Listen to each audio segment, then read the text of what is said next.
welcome back to the channel. As you can see, we're back here in Forza Horizon 4 today, and as you can probably judge by the screen right now, I did get 55% completion and unlocked the new 2017 Aston Martin Vanquish Zagato, which we'll talk about here a little bit. It only took me probably like a half hour to knock it out. As you can see, I did the showcase remix, the Aston Martin trial, the PR stunts. They were all pretty simple, and I'll throw up some footage here on screen while I talk about this car a little bit, because it's a very special car. The Zagato has only been used as a special model for Aston Martin 5 times. There's only been 5 cars they produced with that badging, including the 1960 DB4 GT Zagato, 1986 V8 Vanquish Zagato, and the 2002 DB7 Vanquish Zagato, and now also the 2011 V12 Vanquish Zagato and the 2017, which we got in the game. Compared to the concept, this car was almost identical to what it was in concept. They barely changed anything on it. It does have just a slightly upgraded V12 Vanquish engine. It puts out, I believe it was like 60 more horsepower for a total of 591 horsepower, 465 foot-pounds of torque, and it brought the 0 to 60 down to 3.5 seconds, which is pretty insanely fast for a car that's the size most Aston Martins are. So let's go ahead and jump in here, look at the customization of the car, see what all we can do to it. I actually haven't even got it out of my garage yet either, so we gotta go over here, jump into it.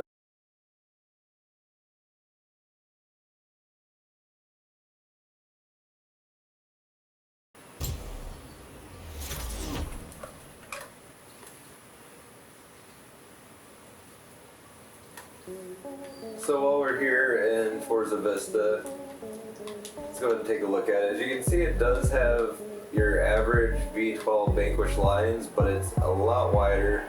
It's got this really crazy bubble in the roof, which actually looks really nice on this car that slopes down to the rear. And everything on this car just flows really well. Those lines just are amazing on this thing. But as I was saying, looking at it from the back, you can really see the amount they widen this car up compared to a regular Vanquish.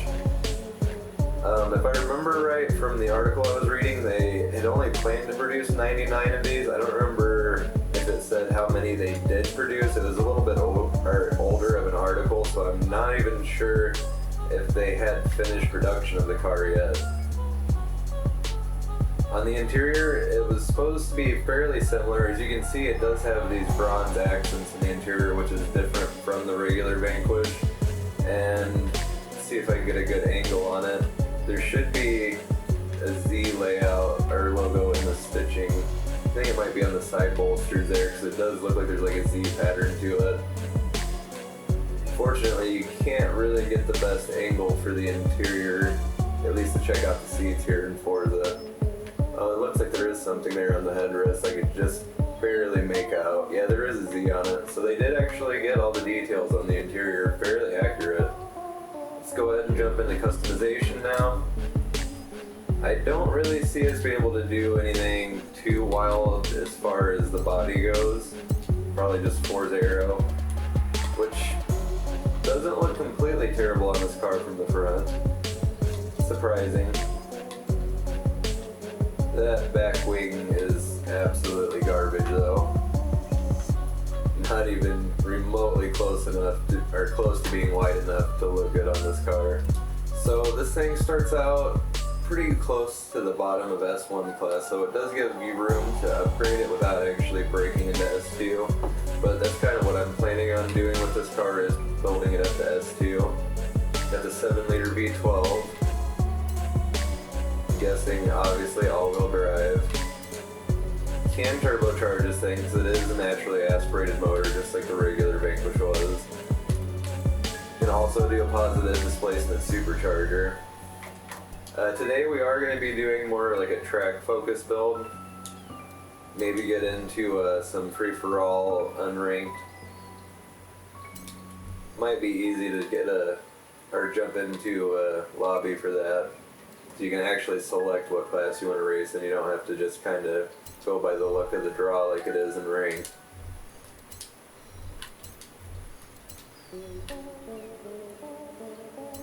So while we're here, we will do all of the suspension upgrades. This thing's not quite as heavy as I actually thought it was going to be. One thing I did kind of think to myself when I was looking at this earlier, at least now looking at the front and kind of disregarding the actual taillights, this thing has a very similar shape to the new Supra. Of course, a lot of cars are going to that similar kind of shape. Wow, you can actually get this thing really light. That's pretty surprising.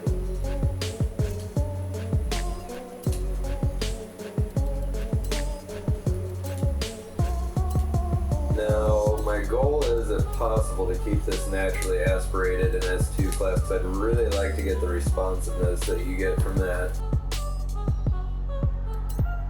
I'm not entirely sure that's going to be possible the way things are looking here. I mean, I haven't done tires yet, so that might give us a pretty big jump.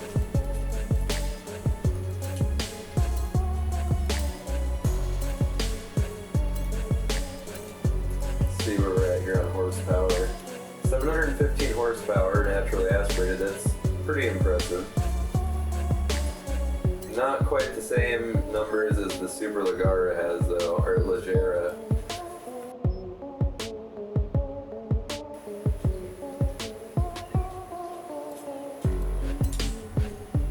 Do all of our drivetrain upgrades here now.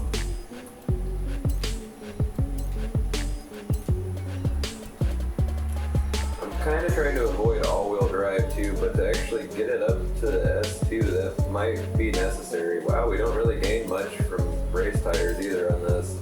It's just barely got us almost to the top of S1.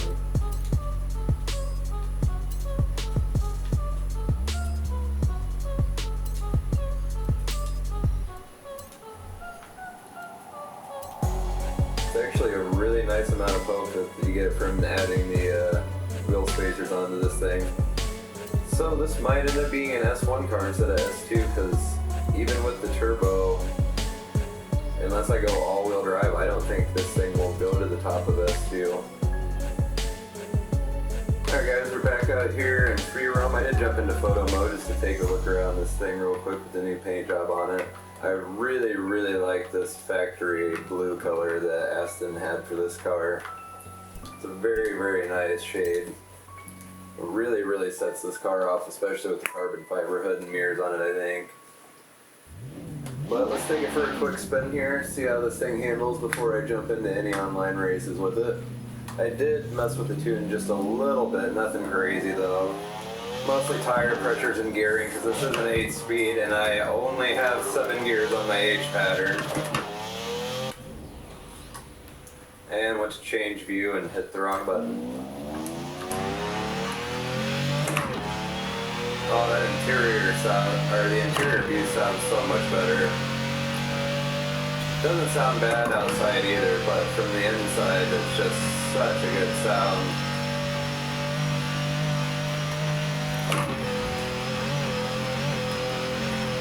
Even without the turbo upgrade, this thing is just absolutely insanely fast.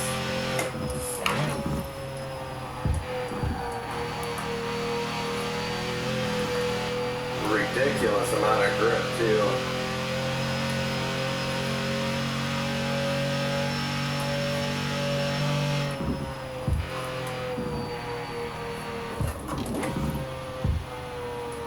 Oh, that diesel is so good in this car. Alright guys, so a little change of plans. I spent the last 10-15 minutes trying to get into a free-for-all adventure with this car. Has not been working out. So we're just going to jump in here to the Goliath and see how we do in here. I'm going to bump the AI difficulty up probably as high as it'll go, just to make it more interesting. Give me a little bit more of a challenge.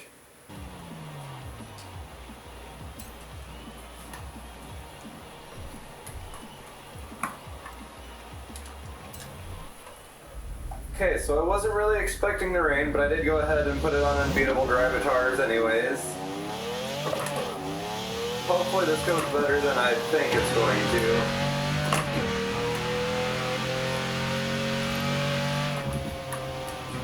Ooh, real close to that Ferrari. Okay, not off to the best start.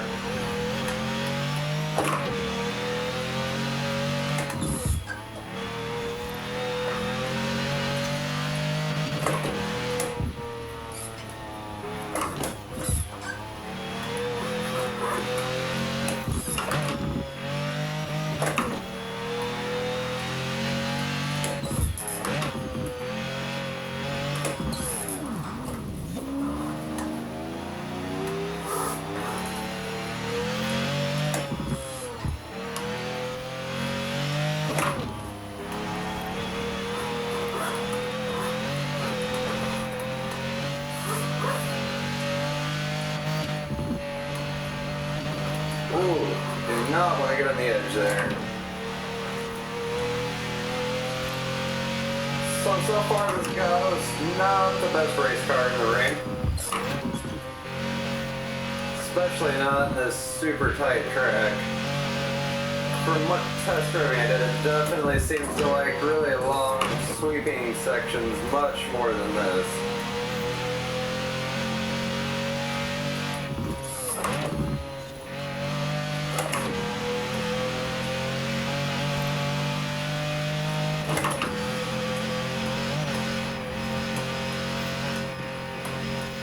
Definitely need to quit looking down at my map. Just about went right into that rock face because I was trying to see how far away the guy in the lead was, and he's got some distance on us, that's for sure.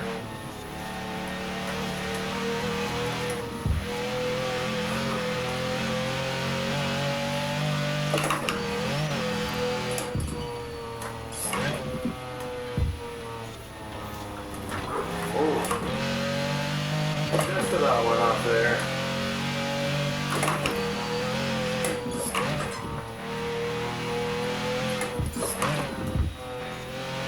The thing I really like about the final races from the story is they're long enough, they really give you time to get more accustomed to the car and actually start performing a little better, especially when it's a fresh build like this that you really barely drove at all.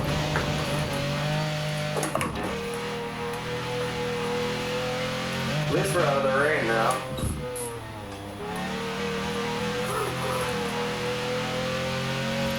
Definitely could use a little more tuning. It's very prone to oversteer coming out of corners.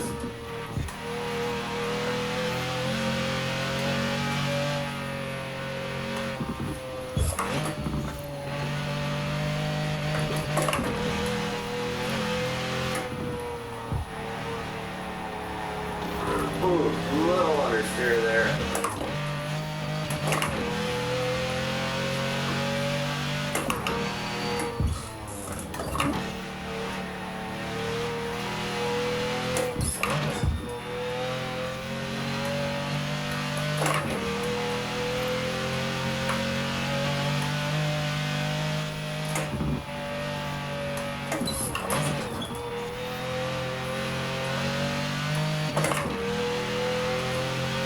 Now that we got this thing out of the rain and it's starting to dry up a little, it feels like.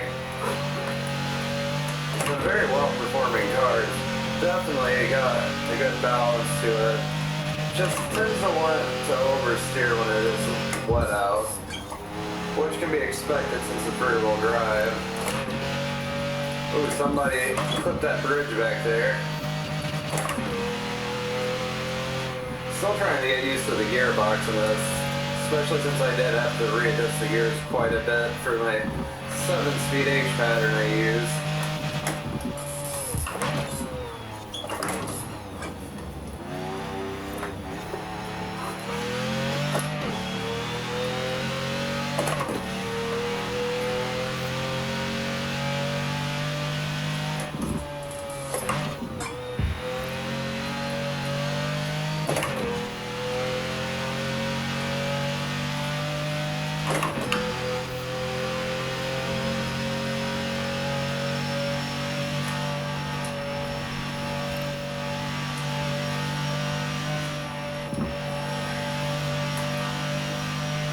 That was a nice section to kind of show up what I was talking about, how well this car performs in the wider sweeping sections.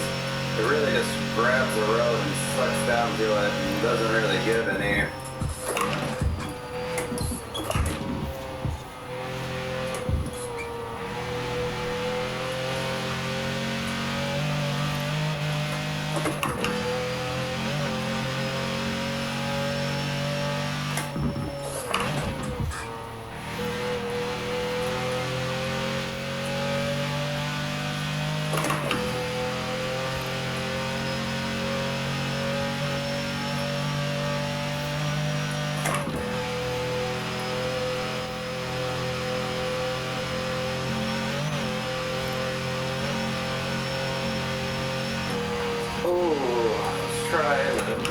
Cut in as close as I could there on that corner, just went a little too far and caught that bus stop, it looked like. I think that's what it was. Kind of hard to tell at 180 some miles an hour. Starting to make some ground here though.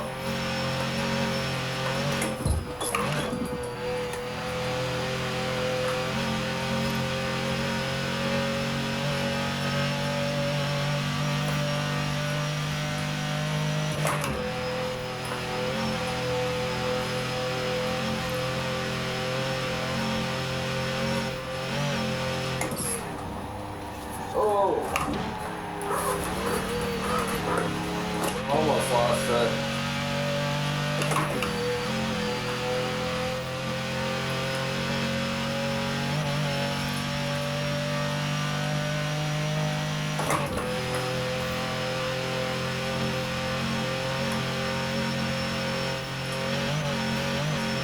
The section through here is a little sketchy at these speeds in this car. You can kind of see on the screen and here the car kind of randomly gets light in places. It's very odd. Very rough road surface through there.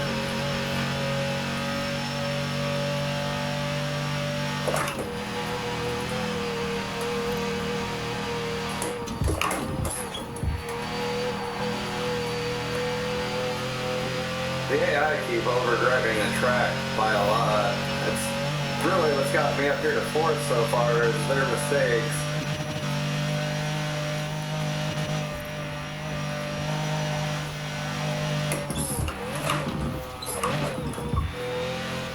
That's insane. Just basically flat out through our gear the whole way through there, no problem.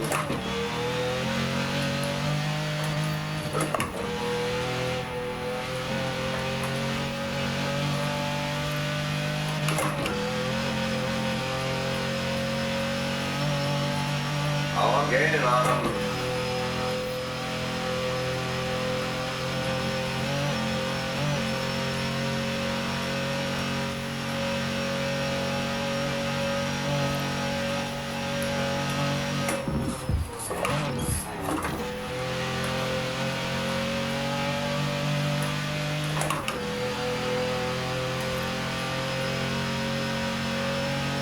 I'm not sure if there's enough of this circuit left for me to catch them or not. It's been quite a while since I've been here, and I don't remember exactly where we started from, but to be honest.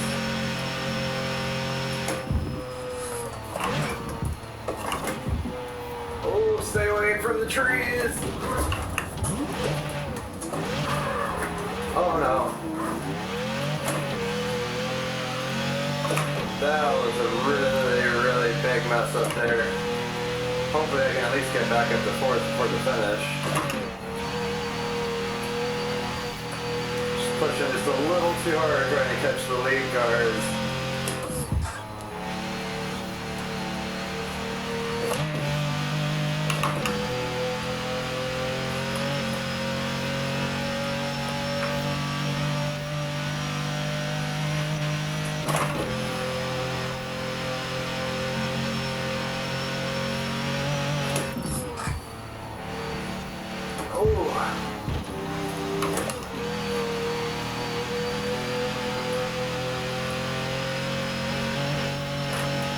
Stay out of the grass. Ooh, that was definitely my bad. Let out the clutch a little too quick.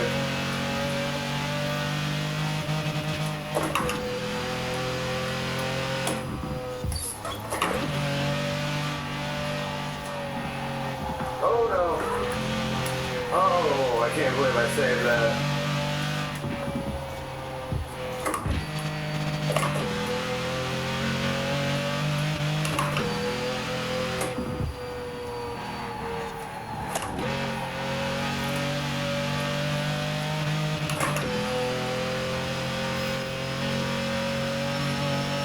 And there's the finish. I mean, with how big of a mistake I made, I can't really be mad with 7th place. It's a pretty good race. Definitely a lot of fun. This car is insanely fun to drive, especially on the wheel. It's super heavy feeling and really tries to drag you around. I even turned my force feed back down a little bit after I did that first little bit of driving in it because it's just that heavy. But guys, that's going to do it for today. I'll leave a link down below for the article I was looking at about this car. It's got a lot more information and it really goes into details about what was carried over from the concept to production. If you enjoyed the video, don't forget to like, comment, and subscribe down below, and I'll see you guys next time.